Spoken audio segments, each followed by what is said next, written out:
Dodge TV studios, here's Terry Bell. Thank you very much, Jake, and welcome everyone to Community Comment. Our guest today is Dodge County Sheriff Dale Schmidt, talking about all kinds of ways to keep us safe in Dodge County. If you have any questions or comments, we invite you to join the conversation. You can call us or text us at 920-887-9595, or you can call the WBEV studio line at 885-4446. Excuse me. Sheriff, welcome to Community Comments. Good morning. Good to have you back. A lot to talk to today, but number one list on our items today are some just announced improvements to area highways, improvements that will make Dodge County roads safer. Yeah, we wanted to put some information out to the public because there's been people who have been asking us. And so we wanted to talk about some recent improvements that have taken place already that everybody is already driving through, and some that are coming up. The ones that recently were completed are the ones on 151, the one at Highway C, the one at Highway DE. As many people know, for many years we had struggles at those intersections. DE, we had people typically crossing, making a left-hand turn to go north, being T-boned and some serious injuries down there. 151 and C was a very narrow crossover, a lot of semi-traffic hanging over in the intersection. Both of those have now been converted to what the Wisconsin Department of Transportation calls R-cut intersections, where in order to make a left turn off of one of those side roads, one of those county roads onto 151, you have to actually go the opposite way, move over into the median, turn around and go the other direction. And it's safer because you're only looking at much less points of contact for those turns. You're not looking at both directions when you're crossing the highway. You're not looking at somebody that's making a turn from the other side or somebody coming across the intersection from the other side. You're looking first to the left to see if traffic is coming from those two lanes. You go into those two lanes, you merge to the median, and then you make another turn to go the other direction, and now you're just looking at the two lanes that are coming directly in front of you from your windshield. And studies have shown that those are safer, and we have not seen any problems since those two intersections have been completed. So we wanted to just talk a little bit about that. We've had a lot of feedback, a lot of input through the last 5-6 years on those two intersections, and those are now completed.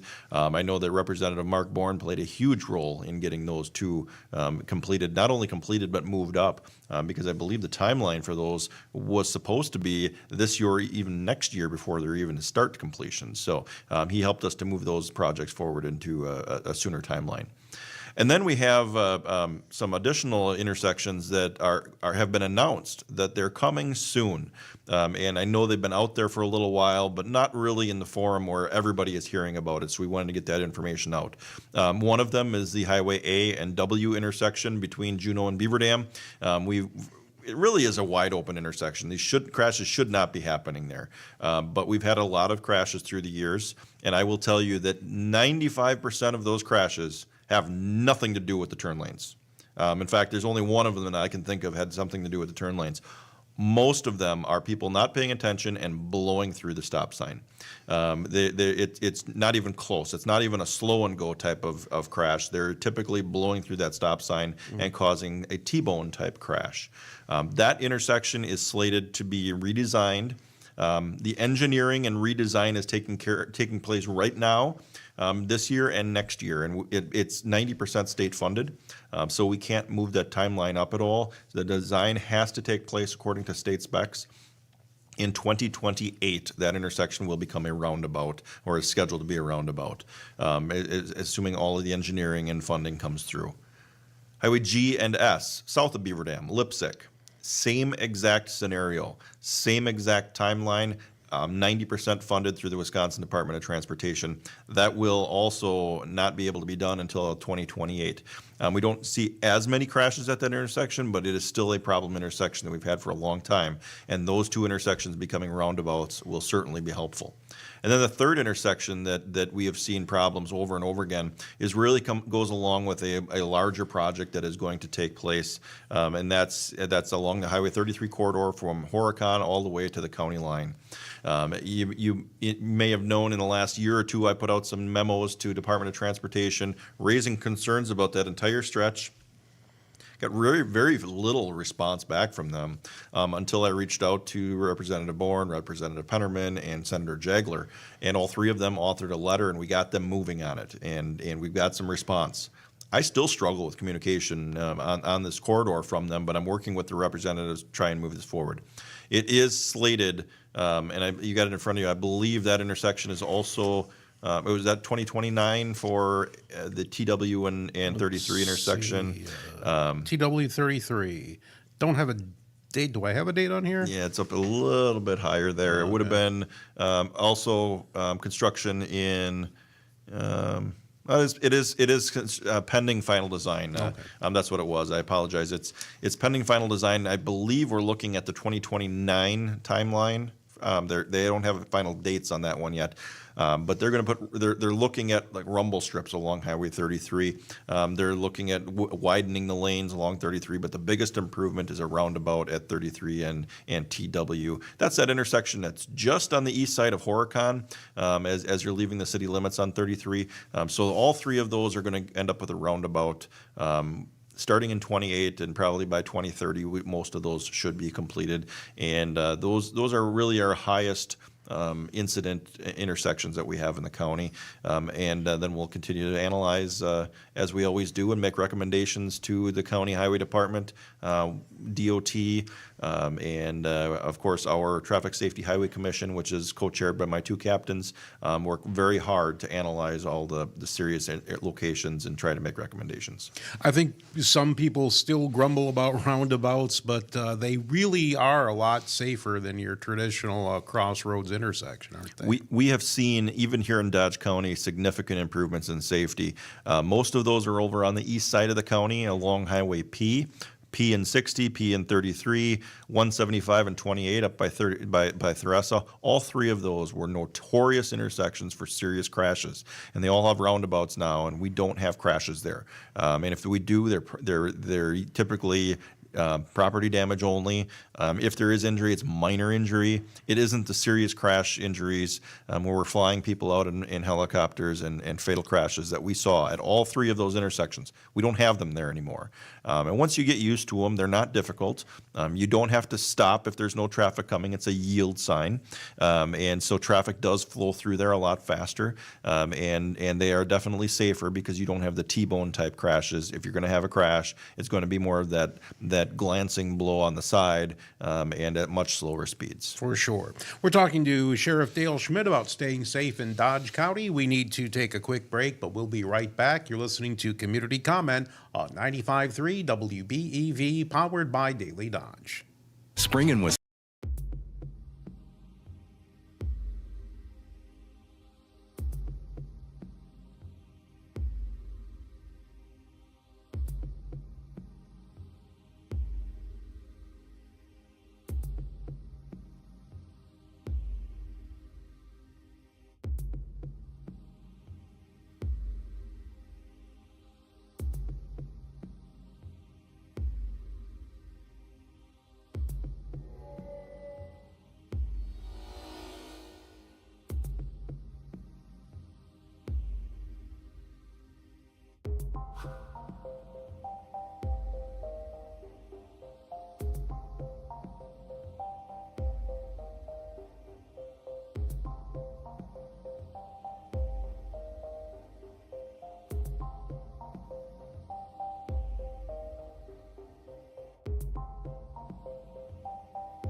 And Terry Bell in the Daily Dodge TV studios.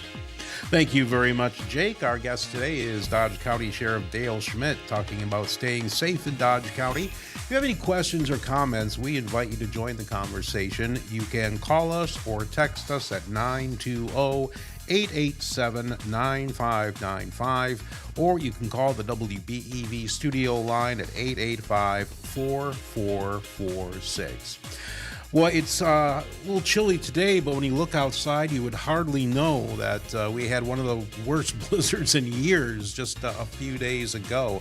But hopefully we're on the downhill side of the winter season, and it was, I guess, a good opportunity to kind of test everyone's preparedness for bad weather. And it sounds like everybody from the public to law enforcement passed with flying colors. Yeah, it really went well here in Dodge County, considering the amount of snow and the amount of wind that we had. Our preparation for this storm was really good from a county perspective. We knew it was coming. We held a meeting with the emergency management, highway department, myself, county administrator, and a couple others on Friday to talk about how we were going to handle this snowfall. And we really didn't know at that point, what's it going to look like? Where's the track going to be? Are we going to get a couple inches? Are we going to get 18 inches? What's it going to be? There were some big discrepancies early on with the models. There really were, yeah. And so we met and we talked about it, and we made some plans for how we were going to tackle it. Our highway department does a fantastic job. I cannot say enough about the highway department. We have a lot of highways, 900 square miles in Dodge County, and they've got a lot of responsibility. And they don't always get everything all the time because it's so vast, but they do a really good job, and I was very proud of all the work that they did. So they had a really good plan in place. We talked about early on shutting down county operations if we needed to, and the county administrator and I planned ahead on Friday that he was going to call me at 5 o'clock in the morning on Monday, because we knew that was when it was going to be the worst, to make a decision, and we had that decision, and after looking at what it was like driving down the road at 5 o'clock in the morning, I let him know that it wouldn't be a good look if the sheriff is telling everybody to stay home and then we require all employees to go in. We still have some operations that have to take place, emergency operations. Some court operations still have to take place, so we had to find some ways to get some things done. But we made the decision to leave all the non-essential, non-emergency type personnel home. Obviously, the nursing home, the nurses needed to be there and they needed to make plans. Dispatch, the jail, all of those still need to function. But we made the decision to shut down the county, and the county administrator made a fantastic decision with that, and it helped to keep the roads relatively clean. So our preparation, emergency management was ahead of it, letting us know what was going on really by the hour as we were leading up to it as well. So I was very proud of everybody in how they managed that. Okay. We do have a caller on the line if you'd like to take a call. Sure. Caller, you're on with Sheriff Dale Schmidt on Community Comment. Oh, Mr. Schmidt, how are you? Good. How are you, Tyler? I'm doing pretty good. About to enjoy the nice weather we're about to get. I'm sorry, I couldn't understand you. I said about to enjoy the nice weather we're about to get. 60s next couple of days. Yes, love it. But I do got a question for you, and hopefully you got an answer. What's up? Have you ever seen another officer not use their blinker? Because I've seen it plenty of times where I've seen other cops not use their blinker. Would you ever pull that officer over if they did not use their blinker? Well, the interesting thing about state law is that it does not require that you use your blinker, your signal light, every time you turn. You might not know that, but the state law says that you have to use your signal light when it affects other traffic. So if there's no other traffic around, or it doesn't affect other traffic in any way, there is literally no requirement that you have to use your signal light. Now, if you're turning and somebody else is turning and it could affect where they're going, or if you have somebody immediately in your area that they may need to brake or do something else, then it is required. So that's the first test when you're looking at a directional light is, does it affect other traffic? Now, if a law enforcement officer doesn't use their directional light, am I going to pull them over and have red and blue conversation with another red and blue on the side of the road?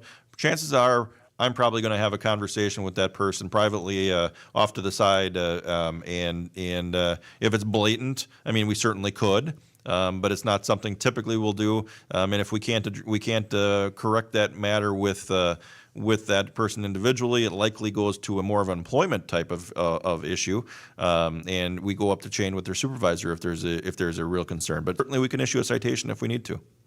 I was just curious. Thank you. Sure. Thank you for your service. My pleasure. Thank you very much. We have another caller on line 2. Line 2, you are on with Sheriff Dale Schmidt on Community Comment. Good morning. Good morning. I just turned the radio on and I didn't catch the changes for the highways. Could you repeat that? Sure, I'll do it real briefly for you.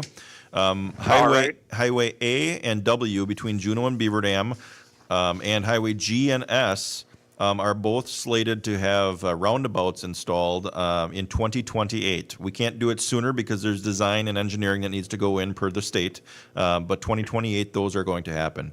And then sometime between, I believe, 29 and 2030, we're looking at a reconstruction of Highway 33 from Horicon to the East County line, which will include a roundabout at Highway TW.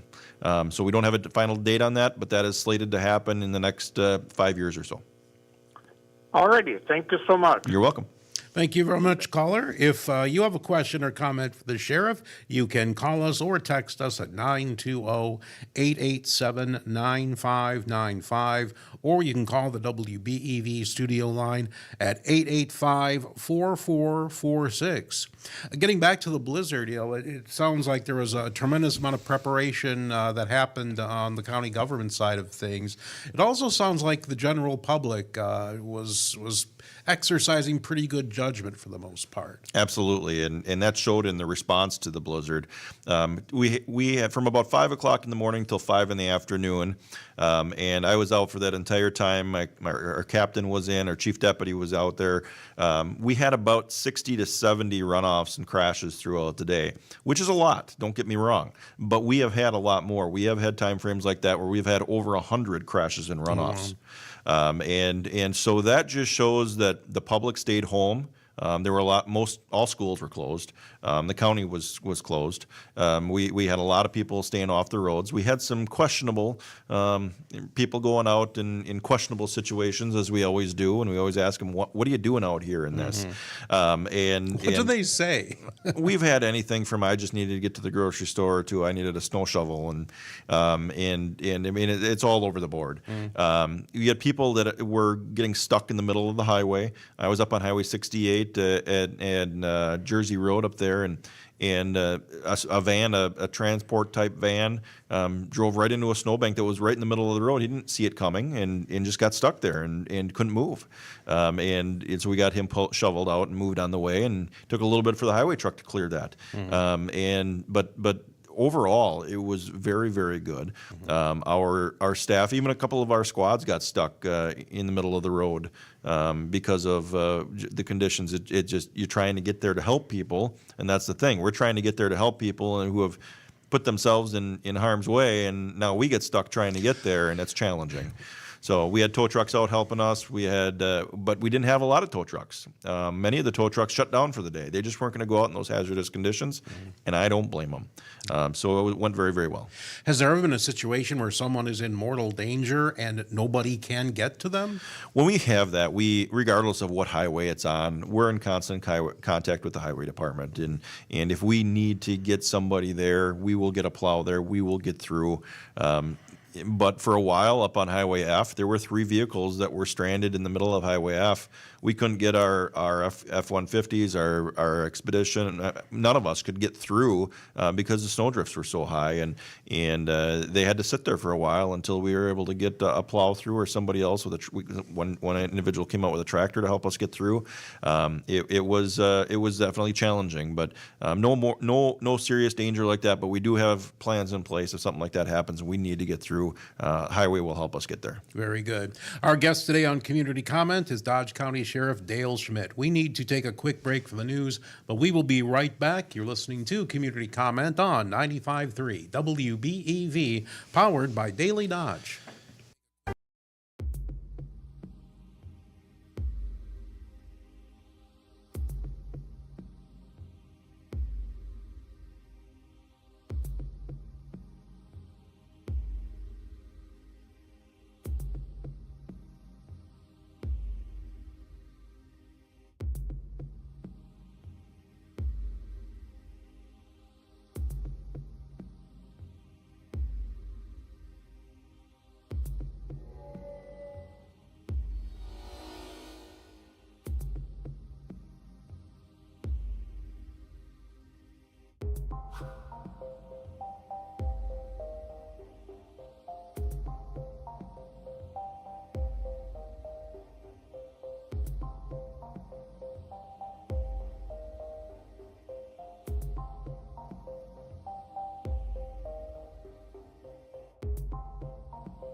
Studios, here's Terry Bell with more Community Comment. Thank you so much, Jake, and welcome back to Community Comment. Our guest today is Dodge County Sheriff Dale Schmidt.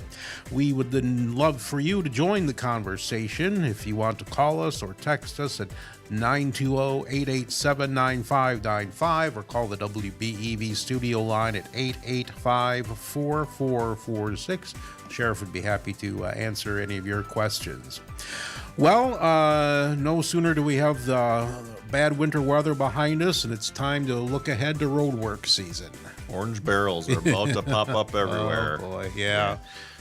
And so we thought we'd chat a little bit about that before we start seeing the orange barrels, which, from what I'm hearing, Highway 33 up by Fox Lake could be in the next couple of weeks. You'll start seeing them up there. Oh, that soon, huh? Yeah, according to the DOT website, they're looking at end of March. Well, we're end of March, so we'll see when that happens. Obviously, that's all weather dependent on when they can start, but certainly you'll see orange barrels out there. You'll see road closed signs out there, and I wanted to define everybody what a road closed sign means, because some people struggle with what that actually means. You mean it doesn't mean go ahead and maybe kind of try it? No, it doesn't. Oh, wow. No, it doesn't. Think of it this way. A stop sign is a regulatory sign that if you go past that sign without stopping, you are subject to a citation for failure to obey sign. A road closed sign is a regulatory sign that if you drive past that without the proper exemptions, we'll call it, you are subject to a citation for the same thing, failure to obey sign. You cannot drive past a road closed sign unless you live or have business in that one block. Doesn't mean you can drive completely through the entire construction to get something on the other end of it.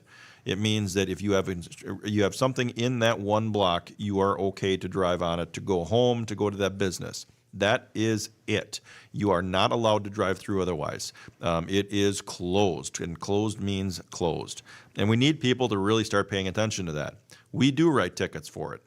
In the past, we have given some leeway for it at the beginning of the season. I'm inclined not to do that because people just don't get it, and they get a warning. They're going to think they're getting another one. So my message to my staff this year is going to be, if you find somebody who is violating that road closed sign, we're not giving warnings. We're issuing citations because it's very clear that that sign says road closed. And yes, it says to through traffic. That's that exception. You've got one block if you have business on that one block, period. You drive through that entire construction zone, you're likely going to get a ticket from my staff. If you are driving more than that one block without a good explanation, you are likely going to get a ticket for that. Do not drive past a road closed sign. I don't care if it's inconvenient. You need to make better decisions ahead of time to avoid that. And why do we do that? Do you have somebody driving through your office when you're doing your job? I don't. Unless I'm in my mobile office, and that's hazardous. And that's what's going on for these highway workers. They're out there trying to fix the roads. They're trying to walk across the road without having to worry about somebody driving through. They have work to be doing, and if you're driving through that closed section of roadway, it makes it very difficult for them to complete their job in a timely fashion. It also puts them at risk because they maybe don't expect a car to be coming through, and now they've just gotten hit. So please do not drive through those. I know sometimes it's frustrating, especially when you're near the end of a project, because it looks like it should be done. Why isn't it open? It's not open yet. Don't drive on it, period. And I don't care if it looks like it's open, you could still get that ticket. So please try to help out those people who are doing that hard work of fixing our roads to make them better. And there are good reasons not to drive past that sign when the workers have gone home for the night, too. You can cause a lot of ruts on the exposed dirt and ground that are there. Mm-hmm. You can do some damage to your vehicle if you go too fast over a bumpy surface. You can create other damage. Maybe there's concrete in there that hasn't cured yet, and you've just driven through that. You can cause damage to the infrastructure that's being put in, and you don't know if there's going to be some kind of a pothole, manhole cover, or something. Maybe something got moved. So it can be very dangerous.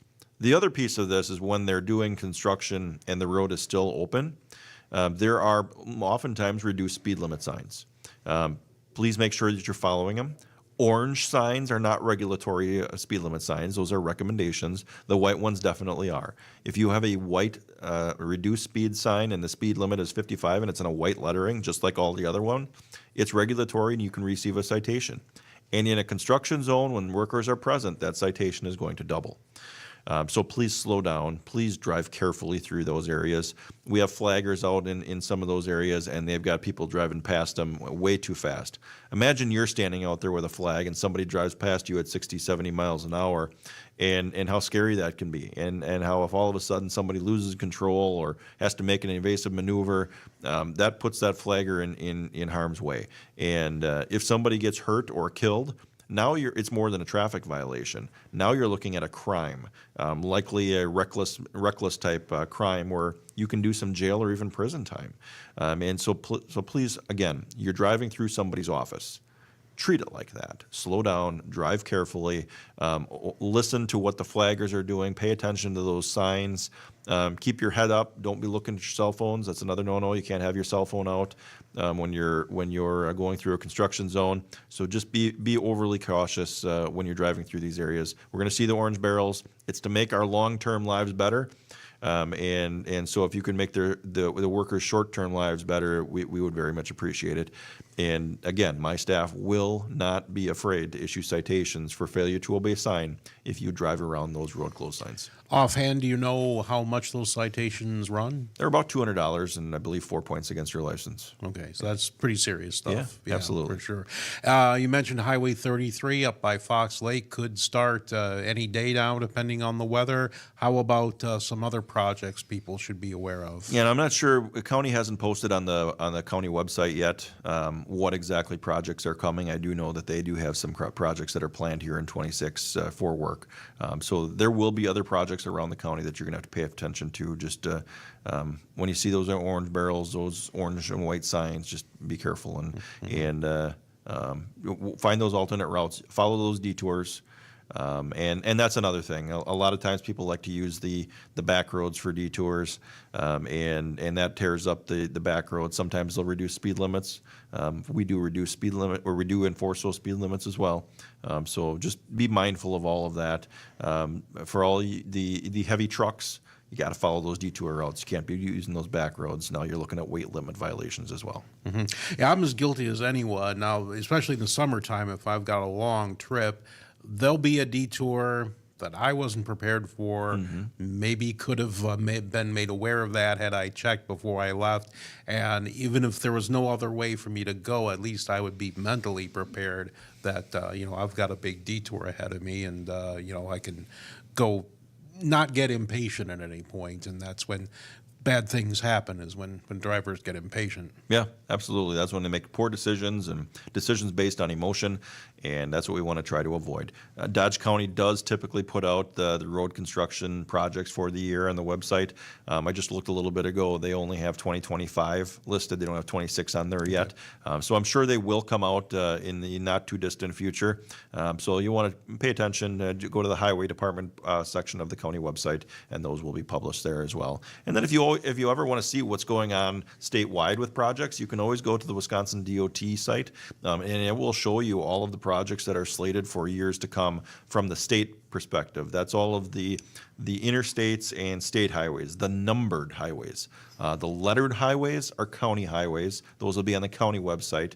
And then your back roads in town will be town roads and cities and villages. Those are on their individual sites if they have that published. Typically, you won't see those. But for the county lettered highways, on the county website, the numbered highways like your US 151, Highway 33, Interstate 41, those will be on the DOT website because Wisconsin Department of Transportation manages those.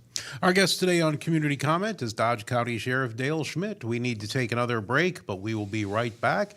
You're listening to Community Comment on 95.3 WBEV, powered by Daily Dodge. Ashley, quick.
WBEV Studios, here's Terry Bell. Thank you so much, Jake. Our guest today on Community Comment is Dodge County Sheriff Dale Schmidt. We still have a few minutes. If you have a question or a comment, you can join the conversation with a phone call or a text at 920-887-9595. You can also call the WBEV studio line at 885-4446. One thing that people may not be aware of is there are opportunities to volunteer with the Sheriff's Department and a lot of other agencies around the area, and there is a need for sure. There is, and I know my wife and I do a lot of volunteering and doing things in the community, and as we go out in the community and get involved in things, we notice that there is a constant struggle to find new people to get involved with the various things that go on in our community. So I thought I'd take a little bit of time, share about a couple of volunteer opportunities that we have, and then talk a little bit about some of the other opportunities that are available out in the community that people could think about. And so I'll start with the Sheriff's Office, and one that we have for adults, 18 and up, is our our Sheriff's Citizen Academy.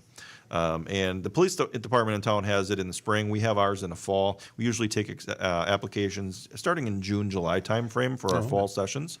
And there are 13 weeks that they meet to learn about the sheriff's office, to learn about who we are, what we do, learn that we're people, that the various aspects of our operations.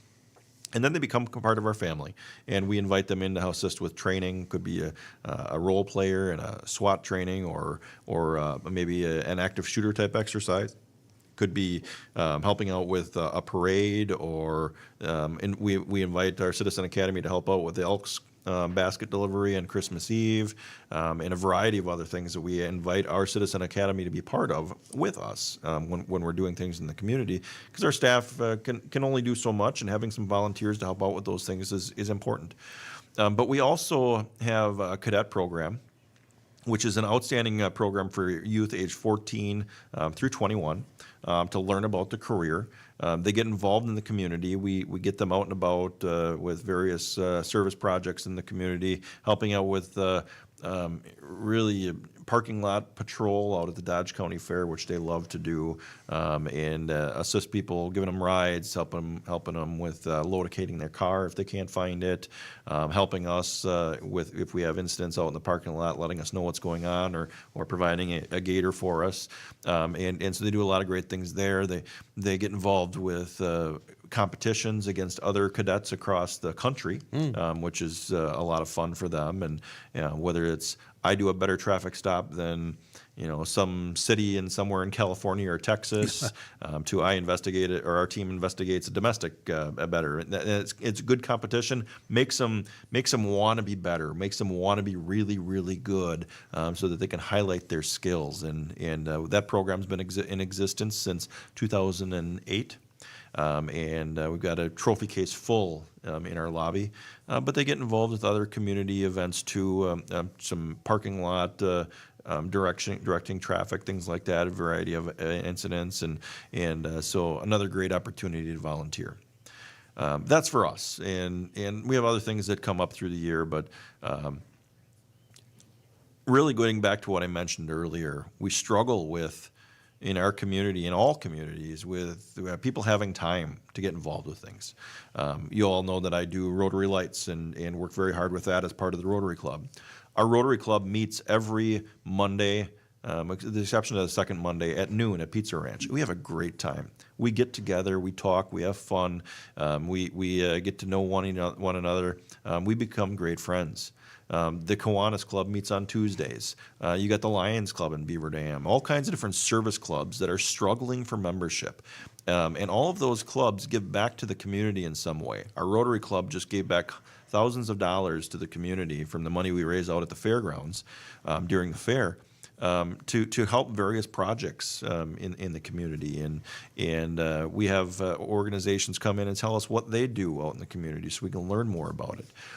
You've got the Best Dam Fest, you've got Fall Downtown Fest, those types of things that really revolve around volunteers, and a lot of times you see the same people doing multiple things, and it really starts to wear on them. And so finding new people to get involved with those various types of service clubs, those organizations, is difficult. So I thought I'd take a little bit of time here today just to talk about a few. And I know that we have Volunteer Dodge out there, that if you're looking to volunteer, it's a great website resource to go to see what's out there. My friend Mary Kuntz runs that site, does a fantastic job with that.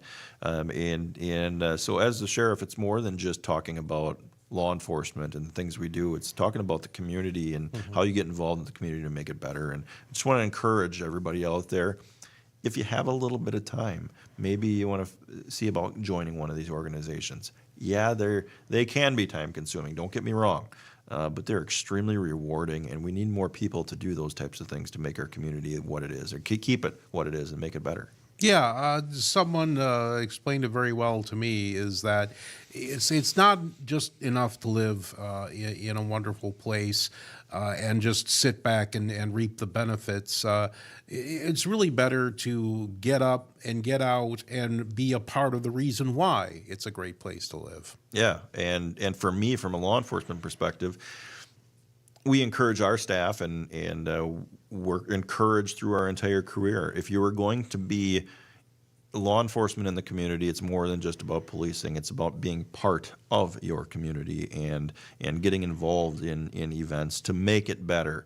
But everybody can do that. We've got 88,000 people in Dodge County, 16,000+ people in Beaver Dam here, and we tend to see the same people doing the same things. And so I just want to encourage people, consider it.